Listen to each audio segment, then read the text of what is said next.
Lana sortait avec Ashton depuis plusieurs mois avant qu'il ne lui demande d'aménager avec lui et de partager les frais d'un appartement. Ils ont tout partagé à part égale pendant des années, jusqu'à ce que Lana découvre qu'Ashton avait menti depuis le début.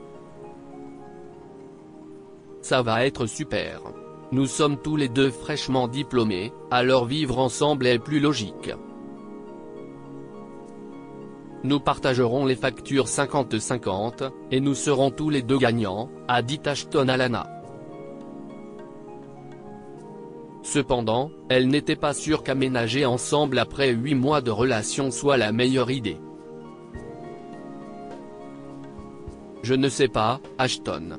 Si est un gros engagement. Comme tu l'as dit, nous venons tous les deux d'obtenir notre diplôme, a dit Lana en hésitant.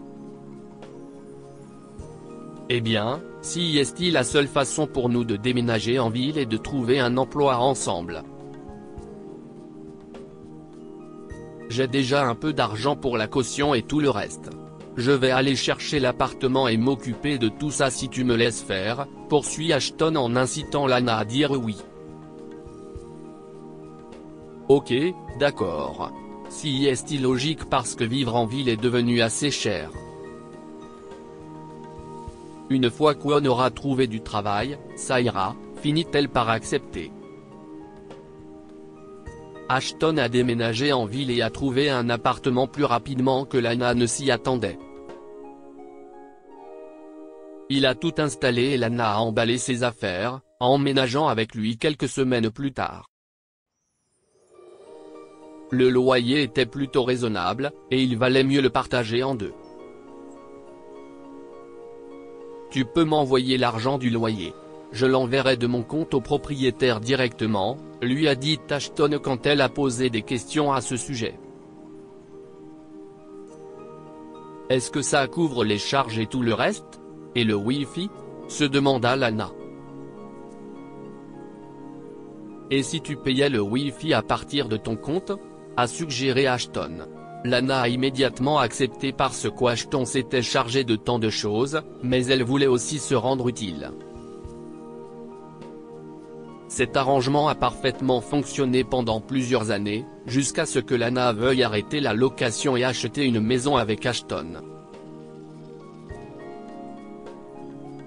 Mais avant cela, ils devaient parler de l'avenir. Chérie, cela fait plusieurs années que nous vivons ensemble. Est-ce que tu ne penses pas que nous devrions aller plus loin? A-t-elle demandé un soir. Bien sûr, Lana. Mais je n'étais pas sûr que tu veuilles te marier de sitôt, a dit Ashton avec sincérité. Eh bien. Je n'ai jamais beaucoup aimé les mariages. On pourrait faire quelque chose de simple. Mais j'ai posé la question parce que je pensais qu'il était peut-être temps de trouver une maison, a expliqué Lana. Je n'ai assez de payer un loyer tous les mois. Je préférerais utiliser l'argent pour autre chose. Si est une excellente idée. Mais je ne sais pas si nous avons économisé suffisamment pour un acompte, a dit Ashton, soudain hésitant. Oh, je le sais. J'ai quelques économies, mais je voulais juste qu'on commence à penser à avancer ensemble, a terminé Lana. Tu as raison. Planifions-le, approuva Ashton, mais chaque fois que Lana ramenait le sujet sur le tapis, il la distrayait avec d'autres choses. Peut-être qu'il ne veut pas acheter une maison ensemble ou se marier, pensa Lana. Un jour, Lana a nettoyé leur chambre pendant qu'Ashton allait chercher leur dîner dans le restaurant italien préféré. Ils mangeaient là-bas tous les samedis depuis qu'ils ont emménagé ou bien y allaient pour chercher de la nourriture.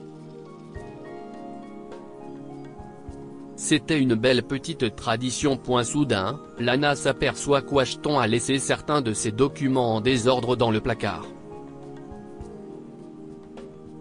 Elle les a ramassés et a commencé à les ranger dans son dossier. Elle n'avait jamais vu ce qu'il y gardait parce que c'était son affaire.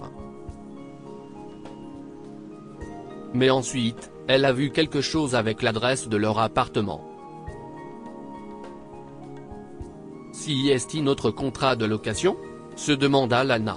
Elle est devenue curieuse et a regardé plus loin. Mais ce n'était pas ce genre de contrat. Le nom d'Ashton était à côté du mot propriétaire.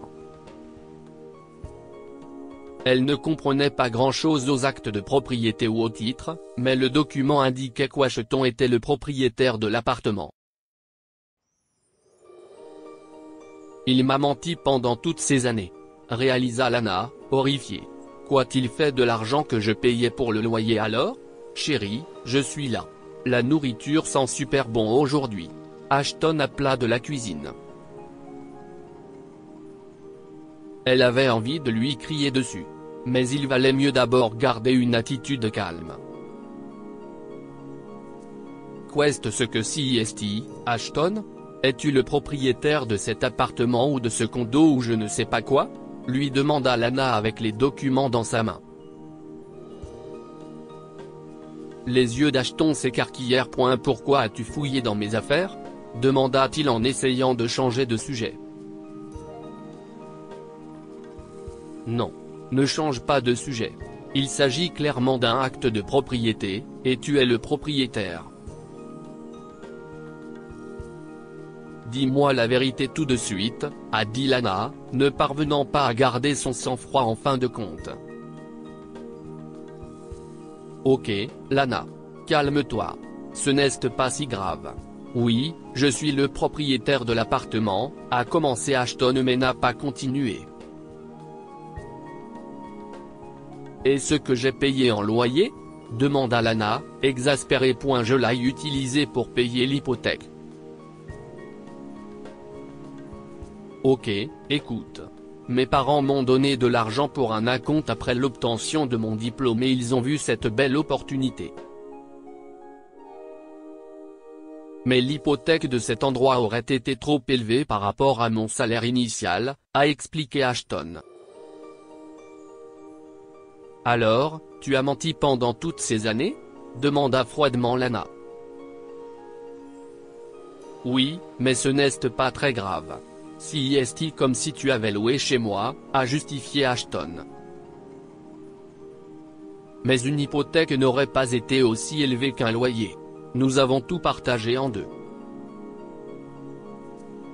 Ton hypothèque s'élevait-elle à $1600 par mois ?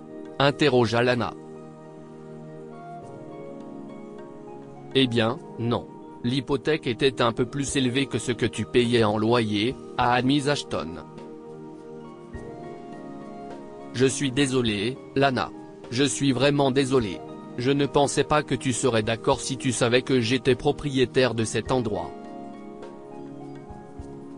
Tu m'as menti, cria-t-elle, en pleurant. J'aurais pu économiser tellement d'argent si nous avions réellement partagé les choses en deux. Mais non. Tu m'as fait payer toute ton hypothèque pendant des années. Qu'est-ce que tu as fait de ton argent ? Je l'ai économisé, dit Ashton. Pour toi, CIST ça ? Tu ne te soucies pas du tout de moi. Je vais parler à un avocat. Je vais te poursuivre en justice. Mais je déménage d'abord, a crié Lana, et elle a déménagé. Elle a emballé ses affaires pendant qu'Ashton la suppliait d'arrêter. S'il te plaît. Je t'enverrai l'argent. Mais ne pars pas. Je t'aime. Nous allons nous marier, plaida Ashton. Au revoir, Ashton. Je me fiche de ce que tu fais de ta vie, ajouta Lana. Je reviendrai bientôt chercher le reste de mes affaires. Elle est partie et s'est rendue dans un hôtel. Assez rapidement, Lana a trouvé un super appartement dans le quartier. Il était plus petit que celui d'Ashton, mais au moins, personne ne lui mentirait. Elle aurait pu le menacer d'un procès, mais la vérité, CIST qu'elle ne voulait rien de lui.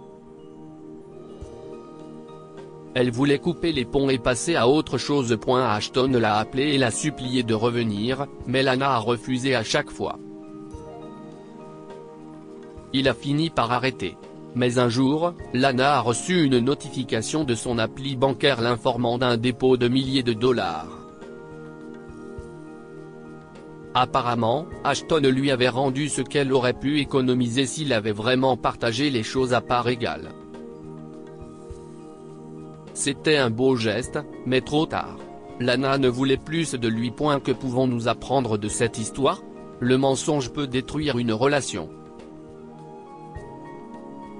Alors que certains couples peuvent réparer les choses après un énorme mensonge, d'autres personnes ne peuvent pas le tolérer. Ne mentez pas à votre partenaire. Demandez à voir les documents avant de prendre de gros engagements. Lana n'a pas demandé à voir leur contrat de location et a découvert la vérité de la pire des façons. Ne laissez pas votre partenaire s'occuper de tout, car on ne sait jamais ce qui peut arriver. Partagez cette histoire avec vos amis. Elle pourrait égayer leur journée et les inspirer. Lire aussi, une femme se rend compte que son homme l'a trahi au moment où il la demande en mariage.